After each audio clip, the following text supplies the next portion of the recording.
మన Warangal police commissionerate CP Sanpreet Singh IPS గారి ఆధ్వర్యంలో అరైవ్ అలైవ్ అనే రోడ్డు భద్రతా కార్యక్రమం ఈ నెల అంటే ఏప్రిల్ 13 ఏప్రిల్ 26 నుంచి 18 ఏప్రిల్ 26 వరకు మన వరంగల్ జనగామ హనుమకొండ జిల్లాల పరిధిలో నిర్వహించబడుతుంది.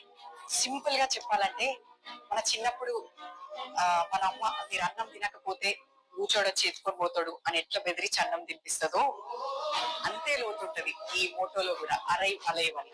మన పోలీస్ శాఖ వారు కూడా యాక్సిడెంట్ అంటే కారో బైకో రోడ్డు మీద పడడం కాదు, ఈ కుటుంబం మొత్తం రోడ్డు మీద పడడం అని చెప్తున్నారు. సో మనం రేపొద్దున మీకు లైసెన్స్ రావచ్చు, లైసెన్స్ వచ్చి బండి మీద వెళ్తున్నప్పుడు హెల్మెట్ పెట్టుకొని వెళ్ళండి, కార్ నడుపుతున్నప్పుడు సీట్ బెల్ట్ వేసుకోండి, ర్యాష్ డ్రైవింగ్ చేయొద్దు. ఇవన్నీ ఈ కార్యక్రమంలో భాగం అన్నమాట. సో ఇవన్నీ వాళ్ళ సలహాలు సూచనలు పాటిస్తూ